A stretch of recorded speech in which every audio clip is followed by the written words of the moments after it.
지난주에 살펴본 것처럼 암논은 요나답이 알려준 관계대로 못된 짓을 벌였고, 다말은 재를 자기의 머리에 덮어쓰고 채색 옷을 찢고 손을 머리에 얹음으로써, 그리고 크게 울부짖음으로써 자신이 억울하게 수치를 겪게 되었음을 알렸습니다. 일반적으로 이런 일을 겪으면, 이런 끔찍한 일을 겪으면 부모에게 호소하는 것이 정상이잖아요. 그런데 다말의 경우에는 부모에게 가지 않고 오빠인 압살롬에게 눈물 흘리며 찾아간 것을 볼 수 있습니다. 이걸 보면 다윗과 그의 자녀들 사이에는 상당한 거리가 있었다, 그렇게 볼 수 있습니다. 지금이야 그럴 일이 거의 없겠지만 예전에 왕들 아내가 많고 또 자식들이 많다면 이미 부모와 자녀의 친밀한 관계는 진즉에 포기해야 됩니다. 한편 암논이 다말을 겁탈했다는 소문이 순식간에 왕궁 안에 퍼졌습니다. 당연히 다윗에게도 이 사실이 귀에 들어갔고, 오늘 본문 21절을 보면 다윗이 이 모든 일을 듣고 심히 노하였다, 이렇게 기록하고 있습니다. 사실 어느 부모가 이런 상황 앞에서 태어날 수 있겠습니까? 그러나 지금 다윗이 보이는 분노가 지극히 당연한 반응 같아 보이지만 깊이 들여다보면 오히려 잘못된 반응이라고 말할 수 있다는 거죠. 다윗의 이 모습은 마치 밧세바와 범죄하고 난 뒤에 그의 남편 우리아를 전쟁에서 죽게 만들잖아요. 그러고도 전혀 자신의 잘못을 깨닫지 못하고 회개하지 않고 있다가 나단 선지자가 찾아와서 그 부자가 가난한 집에 양 한 마리를 빼앗아서 손님을 대접한 이야기를 들었을 때 그런 놈은 마땅히 죽어야 된다고 분노하던 그 모습과 너무나도 닮아 있습니다. 정리하자면 지금 다윗은 이 사태의 본질을 정확하게 파악하지 못하고 일어난 결과만 놓고 그저 심히 노하고 있다는 것입니다. 한마디로 말해서 다윗의 분노는 결코 의로운 분노가 아니라 사태 파악조차 못하는 어리석은 분노라는 것입니다. 제가 이렇게 단언하여 말하는 첫 번째 이유는 다윗은 암논의 잘못된 행동에 대하여 분노만 했지 자신이 이 사태의 출발점이었다는 사실을 전혀 깨닫지 못하고 있다는 데 있습니다. 물론 다시 이 사건에 대한 보고를 받았을 때 당연히 화가 날 수밖에 없다는 것은 충분히 이해가 가는 일이지만 심히 노안이라는 이 표현을 보면서 드는 생각은 다시 사태 파악을 제대로 못하고 있구나 라는 사실이거든요. 지금 이 사건, 예전에 밧세바 범죄한 뒤에 그 나단 선지자가 다윗에게 경고했던 하나님께서 예고하신 재앙이 실현되는 시작임을 깨달아야 했거든요. 사무엘하 12장 10절과 11절입니다. 이제 네가 나를 업신여기고 햇사람 우리아의 아내를 빼앗아 네 아내로 삼았은즉 칼이 내 집에서 영원토록 떠나지 아니하리라 하셨고, 여호와께서 또 이와 같이 이르시기를 보라, 내가 너와 네 집에 재앙을 일으키고 내가 네 눈앞에서 네 아내를 빼앗아 네 이웃들에게 주리니 그 사람들이 네 아내들과 더불어 백주에 동침하리라. 그러니까 암논이 다말을 겁탈했다는 이야기를 들었을 때 다윗이 취해야 할 태도는 분노하는 것이 아니라 먼저 하나님 앞에 무릎을 꿇어야 했다는 거예요. 이 사태의 발단이 자신에게 있기 때문에 다윗은 다시 하나님의 앞에 엎드려서 하나님의 자비와 긍휼을 구했어야만 하는 거예요. 그러나 정말 안타깝게도 다윗은 그저 분노만 할 뿐 이런 사실을 전혀 깨닫지 못하고 있었습니다. 그리고 이후로도 다윗의 인식은 바뀌지 않고 있음을 볼 수 있습니다. 다윗은 이 사태 때문에 하나님 앞에 엎드린 모습을 전혀 보여주지 않고 있거든요. 적어도 이 사태에 있어서만큼은 문제를 일으킨 당사자에게도 책임이 있겠지만 더 큰 책임은 이 사태 근본에 자신의 과거의 죄가 있고 또 아버지로서 또 한 나라의 왕으로서 총괄적인 책임을 지고 있던 자신에게 이 사태의 책임을 적용하여 내 탓입니다 라는 자세로 하나님 앞에 엎드렸어야 했는데, 다윗은 정작 자신의 책임은 깨닫지도 못한 채 심판관이 되어 자기 문제인데 마치 남의 문제 다루듯이 처리하고 있다는 겁니다. 여러분, 이렇게 고난이나 아픔, 어떤 문제를 만났을 때 우리는 먼저 사태를 깊이 들여다보고 여기에 들어있는 문제의 본질을 파악할 수 있어야 돼요. 그리고 내 자신의 책임을 찾아낼 수 있어야 됩니다. 이렇게 대응하면 문제를 사실은 선한 방식으로 잘 해결할 수 있습니다. 그리고 이런 대응 방식은 문제 초기에 우리가 행해야 되는 겁니다. 그러니까 이런 대응은 빠르면 빠를수록 좋죠. 늦으면 늦는 대로 후유증이 커집니다. 어쨌든 이렇게 문제의 본질을 들여다보고 내 책임을 빨리 찾으면, 그렇게 상황을 파악하고 대처할 수만 있으면 즉시 하나님 앞에 우리가 무릎을 꿇게 될 것이고, 이런 대처가 더 큰 고통을 미연에 방지하는 결과를 가져옵니다. 그런데 왜 우리는 문제가 발생하고 아픔을 겪고 고난을 당할 때 이런 방식의 대응을 잘 못하는 걸까요? 그건 자꾸만 내 입장에서, 주관적인 입장에서만 내 사태를 바라보고 원인을 파악하려 들기 때문입니다. 그러면 내 입장만 먼저 생각하잖아요. 여러분, 예전에 어른들이 이렇게 바둑이나 장기를 두면요, 장기를 두는 당사자들보다 옆에서 지켜보는 분들이 훈수를 더 많이 둬요. 그리고 일정 부분 그 훈수가 맞을 때가 많거든요. 장기를 두는 분들이 훈수를 하는 분보다 더 장기나 바둑을 잘 두는 분인데도 불구하고 훈수를 두는 하수의 말이 옳은 이유는 뭐냐? 내가 게임의 당사자가 아니면 이 게임을 넓은 시각에서 객관적으로 보게 되거든요.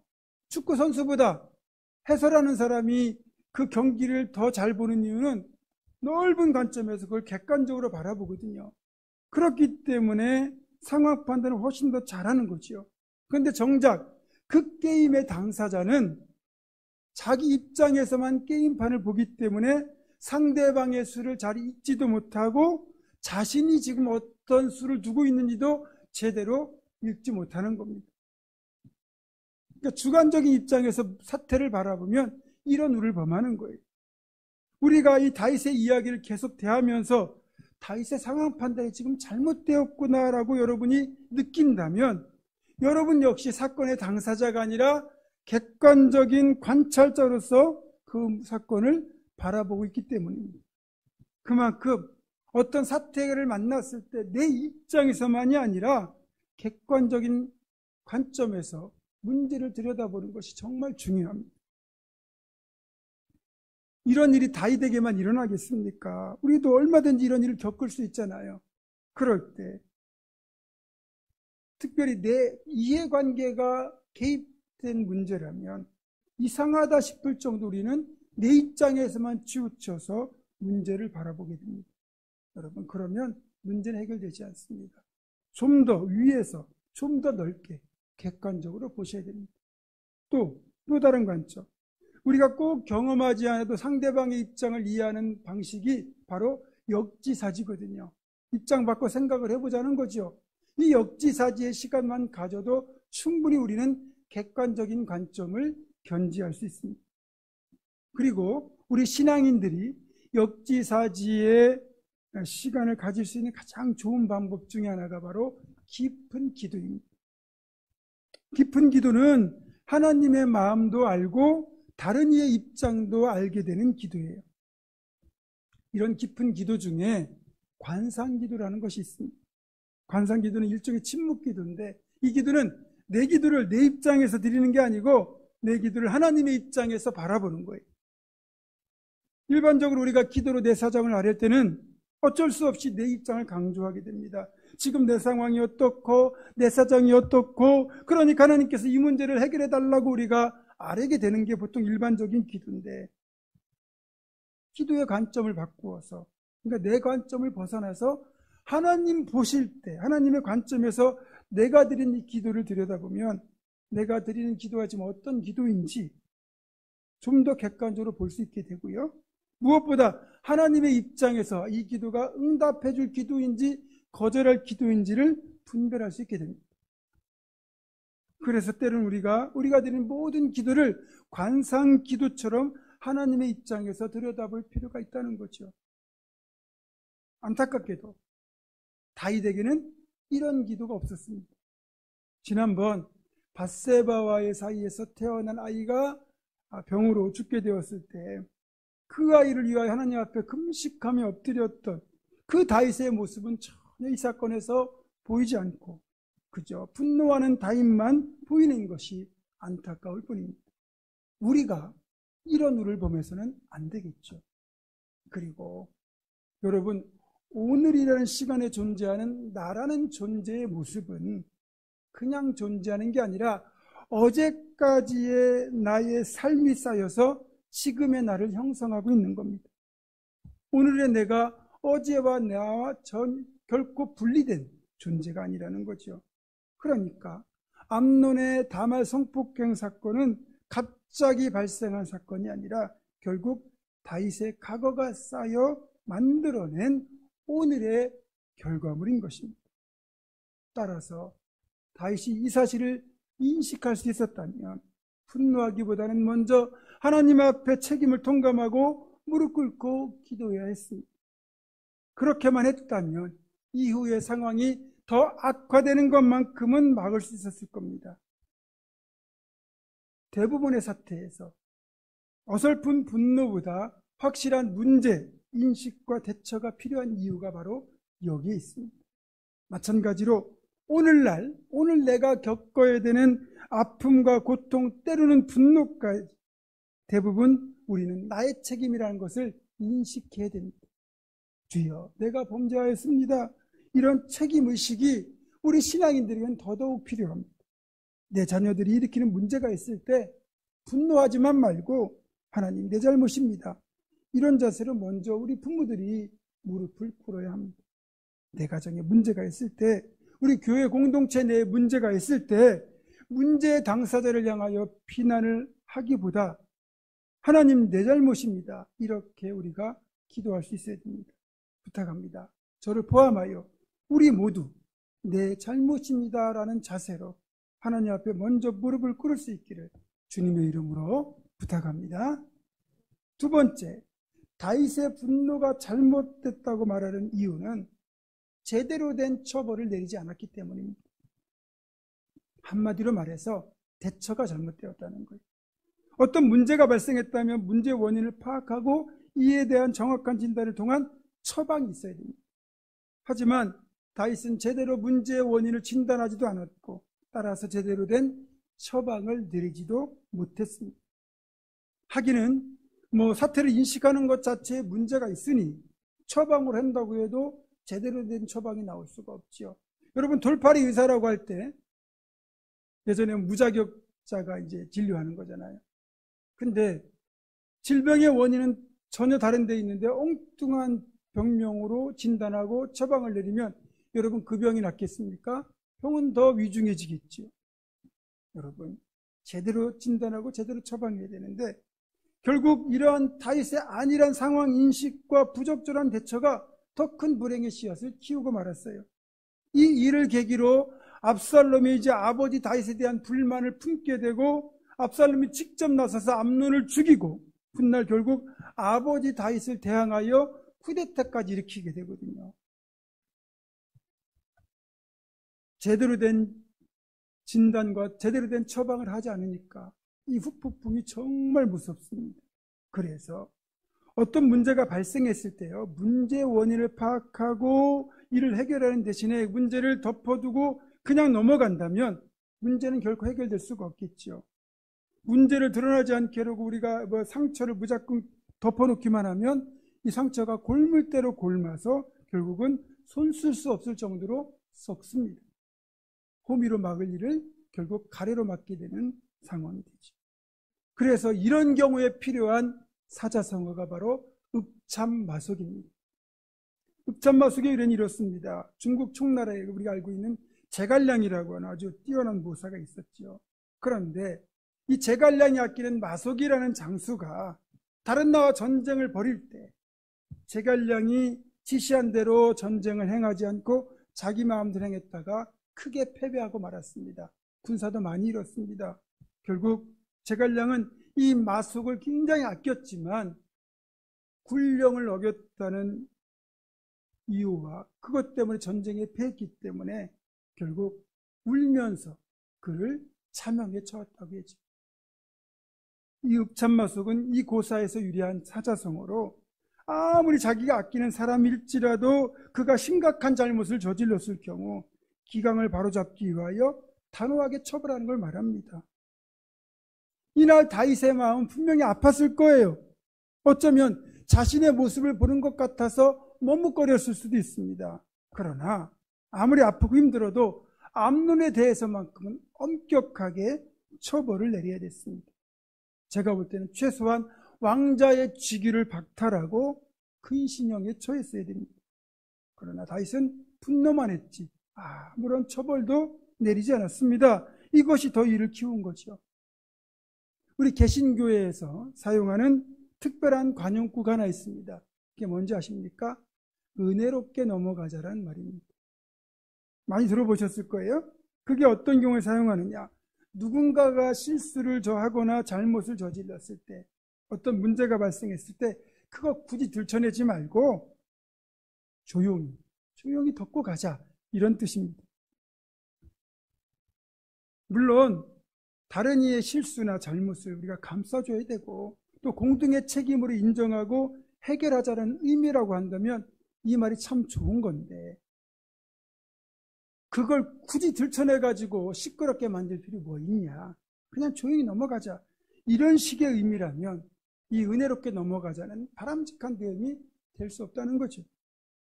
그런데 솔직히 말하면 다윗의 대응 방식이 그냥 은혜롭게 조용히 넘어가자, 이런 식이었던 거죠. 여러분, 어떤 것이 은혜롭게 넘어가는 걸까요? 잘못을 용서하되 그 전에 이런 잘못을 저지르게 된 원인 파악과 향후 동일한 실수를 반복하지 않기 위한 대책, 그리고 모두가 공감할 만한 시의적절한 해결책을 마련하여 이런 아픔이 재발되지 않도록 하는 것이 진짜 은혜롭게 넘어가는 겁니다. 우리의 문제 해결 방식은 이래야 됩니다. 다윗은 전혀 그렇지 못했죠. 세 번째, 다윗의 분노가 잘못되었다고 말하는 이유는 이 사건에서 위로자와 치유자의 역할을 포기했기 때문입니다. 적어도 이 사건에서 가장 큰 피해자는 다말입니다. 그러니까 적어도 다말에 대한 위로와 사과가 필요한 시점입니다. 무엇보다 다윗은 자기 딸 다말에게 정말 미안한 마음을 가져야 됩니다. 다윗이 다말에게 암논을 위해서 과자를 구워주라고 말만 하지 않았어도 이런 일 없을 거거든요. 다말은 아버지의 말에 순종했다가 이런 아픔을 겪게 된 거잖아요. 따라서 다윗은 다말을 찾아가서 꼭 안아주고 네 잘못이 아니다, 아빠 잘못이다, 아빠가 미안하다, 이렇게 말했어야 됩니다. 그러면서 너에게 수치심과 아픔을 준 암논은 내가 엄히 처벌할 거다, 이렇게 말해주고, 그럼에도 불구하고 아빠는 너를 정말로 사랑한다, 넌 나에게 정말 소중한 딸이란다, 이렇게 말해주고 그녀를 보듬어 주었다면 어땠을까요? 그리고 나서 암논에게서 왕자의 직위를 박탈하고 엄한 처벌을 내리는 읍참마속의 결단을 보여주었더라면 비록 다말이 겪은 육체의 아픔은 치유되지 않았을지라도 다말의 상한 마음만큼은 그래도 위로받고 치유되지 않았을까요? 앞에서 계속 말씀드리지만 이렇게만 했다면 이후에 벌어질 또 다른 비극들, 암논의 죽음, 쿠데타, 동족상전의 비극은 없었을 겁니다.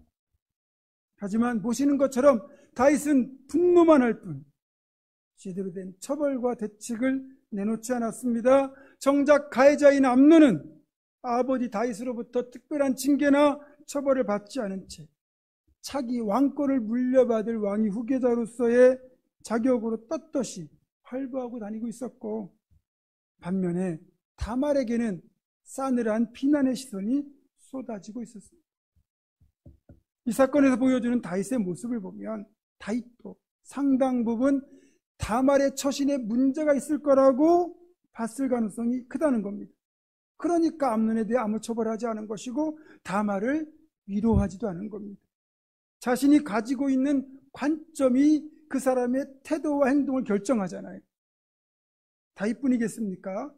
예루살렘 다윗의 궁궐 안에 있는 사람들 대부분의 시선이 다말에게는 견딜 수 없는 비난의 화살이 되어 쏟아지고 있었습니다. 솔직히 이 사건에서 가장 큰 피해자, 직접적인 피해자, 억울한 피해자는 바로 다말 아니겠습니까? 그런데 그런 다말에게 따뜻한 위로와 공감 대신에 오히려 네가 행동 거지를 똑바로 했다면 그런 일이 있었겠느냐, 어떻게 처녀가 처신을 하고 다녔기에 이런 일이 생겼느냐, 그런 싸늘한 시선과 또 수근거림과 손가락질을 보내고 있었습니다.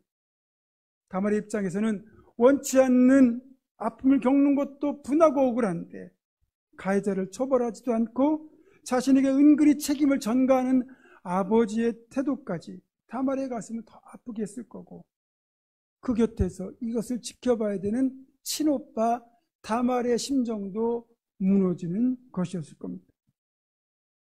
그것이 압살롬이 직접 나서서 피해 복수를 행하는 것으로 이어지죠. 사실 이런 시선은 이 시대도 크게 다르지는 않은 것 같아요. 지금은 여성의 인권과 그런 인권에 대한 어떤 보호장치가 더 이제 강화되고 있는 편이긴 하지만, 여성에 대한 성폭행 사건이 일어날 때 사람들의 비난은 성폭행을 저지른 그 나쁜 놈보다는 피해를 당한 여성에게 네가 그럴 여지를 준 거 아니냐, 왜 그곳에 그 시간에 혼자 그곳을 갔느냐, 뭐 옷차림을 그렇게 하고 다니느냐, 이런 식으로 책임을 떠넘기며 암묵적인 비난을 보낼 때가 많습니다. 그리고 지난주 설교를 되짚어보면 저도 반성할 것이 있다는 생각이 들어요. 제가 보이스피싱 피해자들, 사기 피해자들이 조금만 더 생각하고 분별했다면 그런 피해를 겪지 않을 것이라고 언급했는데, 그분들의 아픔에 대한 공감은 제대로 하지 못한 것 같아 죄송한 마음이 있습니다. 우리 주변에서 아픔이 발생했을 때 비난보다 공감을 통한 위로와 해결을 하면 좋겠다, 이런 생각이 듭니다. 말씀을 정리합니다. 우리가 살다 보면 개인적으로나 가정적으로나 또 교회 공동체 차원에서 원치 않는 아픔을 겪고 또 그 해결이 쉽지 않을 때가 있습니다. 그것이 표면적으로는 내 잘못이 아니고 다른 이의 잘못이나 실수일 경우에 그 아픔, 그 문제 속에 들어있는 내 책임은 보지 못하고 우리는 나도 모르게 그 사람을 정죄하는 재판관이 되고 맙니다. 우리들만큼은 문제를 만나면 먼저 기도로 하나님 앞에 엎드려서 내 책임을 통감하고 하나님의 긍휼을 구하고 사태의 본질을 파악하고 합당한 해결책을 찾아내야 됩니다.